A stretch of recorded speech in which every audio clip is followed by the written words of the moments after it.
देखें, आपके सामने एक से ज़ायद मरतबा इन मौज़ूआत पे हम डिस्कस कर चुके हैं। सबसे पहले तो मैं ये जो FIRों का सिलसिला शुरू हुआ या जो पंजाब में पकड़ दकड़ शुरू हुई और हमारे ऊपर जो FIR काटी गई और सलमान अकरम राजा और सरदार लतीफ़ खोसा और दीगर कई वकला के ऊपर FIRें काटी गई, मैं उनकी शदीद मज़म्मत करता हूँ। पिछले हफ्ते जो हमारा एहतजाज हुआ था, इस हफ्ते को छोड़कर उससे पिछले हफ्ते, आपको पता है कि रहीम यार खान में हमारा एक कारकुन शहीद किया गया पुलिस कस्टडी में। दूसरा हमारा कारकुन अहमद शाह को लाहौर में शदीद तशद्दुद करके बेहोशी के आलम में हॉस्पिटल छोड़ गए और फिर अल्लाह ने ज़िंदगी रखी थी कि वो बच गया। ये वही ड्रामा रिपीट किया जो ज़िले शाह की सूरत में उन्होंने किया था। ज़िले शाह के ऊपर 60 के करीब उनके जिस्म के ऊपर तशद्दुद के निशानात हैं, ये मेडिकल रिपोर्ट है। उसके बावजूद उसको पर्चा दिया, उस पर्चे में नॉमिनेट किसको किया? इमरान खान और PTI की लीडरशिप को, और तस्वीरों और वीडियो में मौजूद है कि उसको उठा के ले गए थे।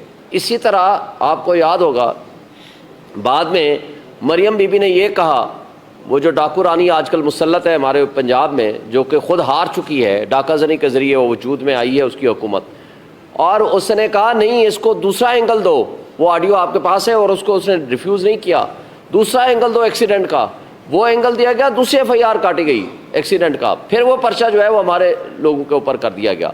तो ये सारा ड्रामा की रेपिटेशन हो रही है आज भी, ये जो कुछ हो रहा है।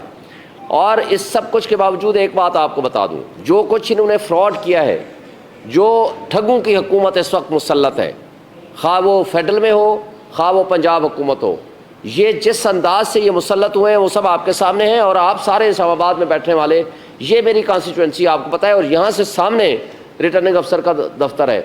सुबह के 4 बजे तक उस दिन 8 को और 9 की रात को आपने देखा कि मेरा रिजल्ट, हम उस वक्त 50,000 प्लस की लीड से जीत रहे थे। 1,05,000 वोट मैंने लिया, 51,000 दूसरे ने लिया, 53,000 की मेरी तकरीबन लीड है। वो सब आपने देखा है, वो रिकॉर्ड हमारे पास पूरा फॉर्म 45 मौजूद है। 9 तारीख को एक फॉर्म 47 आता है जो सारे मीडिया ने दिखाया, मैं वहाँ धरना दे के बैठा हुआ था, पूरे मीडिया के सामने एक फॉर्म 47 आया जिसके ज़रिए उसको जिता दिया, मुझे हरा दिया। फॉर्म 47 वो अभी मौजूद ही नहीं है, उसका वजूद ही नहीं है। ये नया फॉर्म 47 बनाया उन्होंने 10 तारीख को। फिर जब हम 10 तारीख को इलेक्शन कमीशन में चले गए तो इलेक्शन कमीशन ने स्टे कर दिया, process of consolidation is stop, suspended, ये लफ्ज़ हैं। और हमने आकर के यहाँ 12 बजे का टाइम था फॉर्म 48 जारी करने का कंसोलिडेशन के लिए। फॉर्म 48 तो जारी बाद में होना था, उसी दिन कंसोलिडेशन होनी थी। 11:30 बजे पहुँच के इन्होंने ऑर्डर किया बाई राइटिंग, आपके सारे मीडिया के सामने मौजूद है, हमने प्रेस कॉन्फ्रेंस भी उस दिन की थी। उन्होंने लिख के दिया रिटर्निंग अफसर ने, जिसको वो मानते हैं कि जनाब process of consolidation is postponed. उसके बाद रात को नोटिफिकेशन जारी हो जाता है। और आप अब जब रिजल्ट, ये फॉर्म इन्होंने डाले हैं जो फॉर्म 45 में टेम्परिंग है, वो सारा रिकॉर्ड आपके पास मौजूद है, वो हम वाइट पेपर की सूरत में भी हम आपको देंगे। सारी टेम्परिंग करके उसके वोट बढ़ाए गए, कुछ वोट हमारे रिवर्स किए गए और मेरे कम किए गए, जो उसके वोट थे मेरे खाते में, मेरे वोट थे उसके खाते में, और कुछ नए फॉर्म बनाए गए। वो सारा रिकॉर्ड हमने कैलकुलेट कर लिया और ले लिया है। और एक और अजीब सी बात है, फॉर्म 49, 48 जारी होता है 12 तारीख को और नोटिफिकेशन है 11 तारीख का। ये इसलिए नोटिफिकेशन सस्पेंड किए थे हाई कोर्ट ने और इलेक्शन कमीशन को कहा था आप इसको चेक करो। यानी बेईमानी की और जराइम की आमाजगाह, वो करप्ट हमारे ब्यूरोक्रेट और वो जो जराइम की आमाजगाह बना हुआ है इलेक्शन कमीशन ऑफ पाकिस्तान, उसने हमारी पिटीशन डिसमिस कर दी विदाउट सीइंग। भाई खुद RO लिख के दे रहा है और वो मान रहा है मैंने लिख के दिया। इलेक्शन कमीशन ने खुद स्टे दे रखा है। और उसके ऊपर सबसे इंपॉर्टेंट बात है कि फॉर्म 48, 49 के बगैर नोटिफिकेशन कैसे हो सकता है।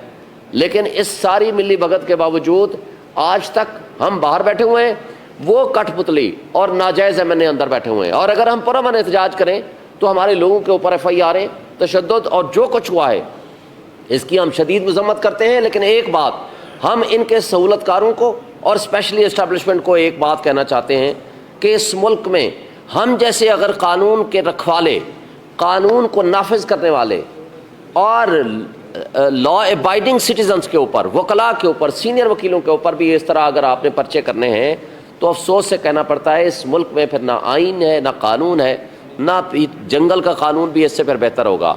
दूसरी बात कि जो कुछ आप आज कर रहे हैं, ना इससे सियासी इस्तेहकाम आएगा और ना इससे माशी इस्तेहकाम आएगा।